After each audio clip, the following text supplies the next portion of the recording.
Dayton, Ohio. Two malls do battle for relevance. We have already explored Fairfield Commons Mall's profile, which will be linked down below.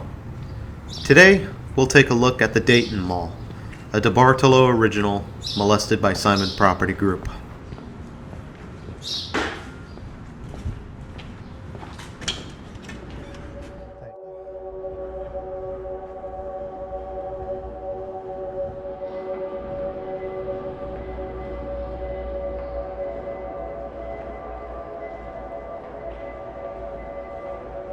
Edward J. DeBartolo started in 1969, announcing the construction of the Dayton Mall, stating that it was going to be the biggest mall between Chicago and New York at the time.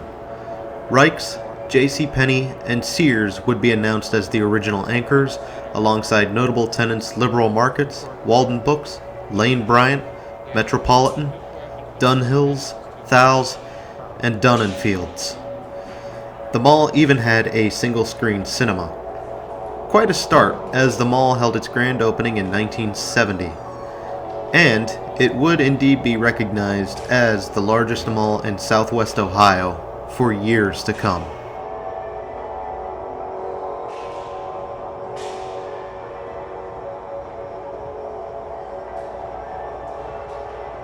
(1972) would see the single-screen cinema get upgraded to a two-screen cinema, and in 1976, two more screens would open on the opposite side of the corridor from the cinema. 1982 would see four more screens come into the mall, although these screens would have exterior access. These screens would last for quite a while before they started to close one by one starting in 1993, eventually shutting down altogether in early 2001. Most of the space has been reutilized for the mall, although two screens are rumored to still remain, hidden by a wall.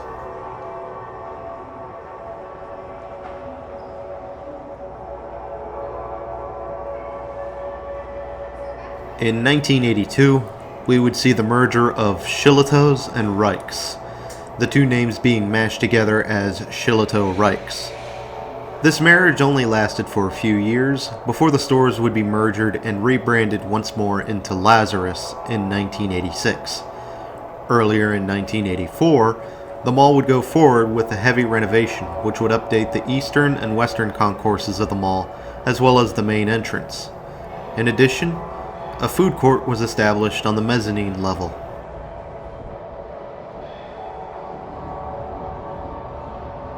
The mid-90s would see another renovation, and JCPenney opted to relocate elsewhere in the mall under the intent to expand their presence.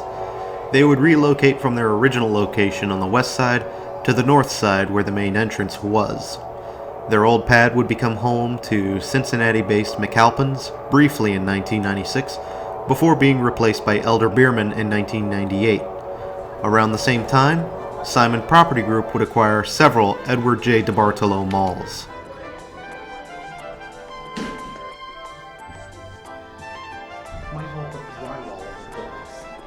Disappointing elevator ride aside, the 2000s would start off strong with Designer Shoe Warehouse opening. Discovery Zone, a tenant that had come to fill in a troubled space once home to a grocery store, would be replaced by Linens and Things in 2001. New updates would occur at the mall as well, bringing forward a new public entrance as well as additional bathrooms. Things would begin to heat up, however, as the Green Town Center opened in August 2006, bringing forth new competition that would threaten both Dayton Mall and the mall at Fairfield Commons.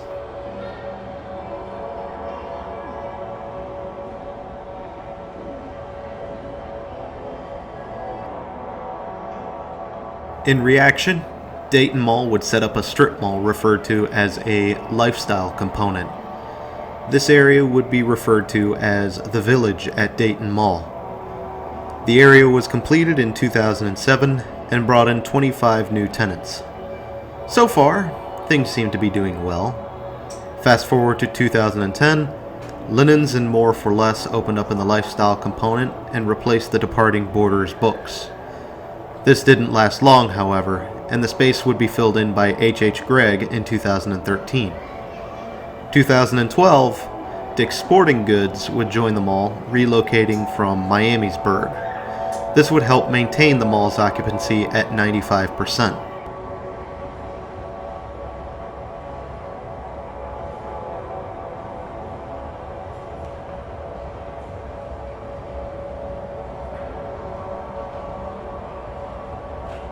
In 2014 would see Simon Property Group spin off many of its worst performing assets to Washington Prime Group.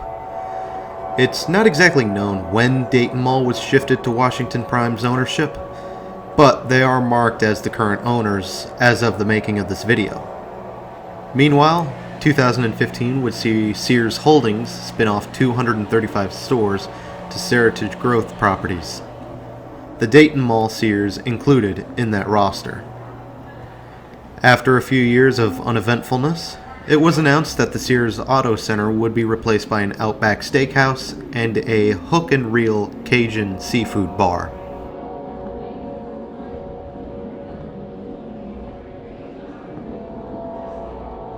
" 2017 was particularly eventful, as the mall achieved E-fame thanks to Dan the Meme Man. Dan set up a prank in which a teenager would be sledding down the escalator, while someone posing as a security guard threatens to call on police if the teenager sleds down. This video would show a dramatic chase that unfolds after the teenager follows through. From this video, we would get glorious phases like Sled Gang, as well as Eat Ass, Smoke Grass, and Sled Fast.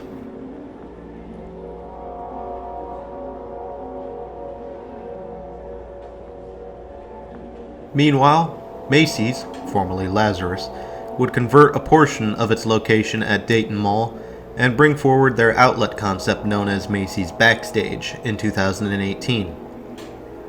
Following this, Ross Dress for Less would come to the mall in the former H.H. Gregg space after their bankruptcy and liquidation. And following this, the Room Place would announce plans to open up a furniture gallery in the mall. However, while this was happening, Old Navy would close its location at the Dayton Mall in favor of a new location in Austin Landing Development. Later in 2018, Elder-Beerman would close its location at the Dayton Mall as part of a liquidation forced by its parent company's bankruptcy.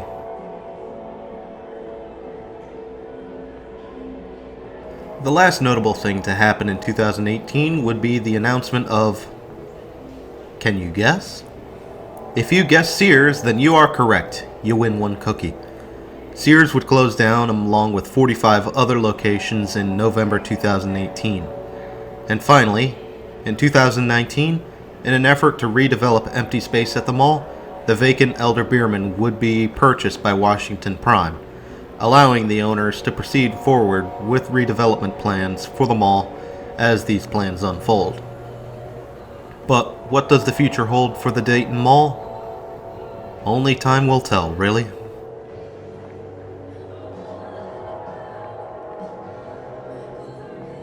Dayton Mall seems like it's doing okay, particularly well for a Washington Prime mall, although I am not a fan of what has been done to this mall.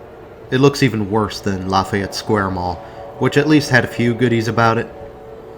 Now, the exterior does look pretty cool, with the old storefronts and such, but for the most part, Simon had their way with this mall before giving it up. Yes, the mall is alive, but I don't like the way it looks. But that's just me. So overall, the mall seems to be doing well, and since this completes the two malls in Dayton, I'll leave you, the viewer, to decide which mall is doing better and which will survive. Fairfield Commons or Dayton Mall. For now though, we are just about at the end of the video, so do offer your insight on this property after tossing a like and perhaps sharing the video. In addition, you are welcome to subscribe if you want more malls.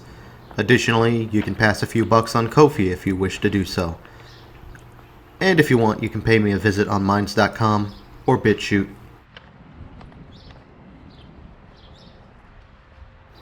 Until next time, this is Doomie Grunt, wishing you and the Dayton Mall farewell and good luck.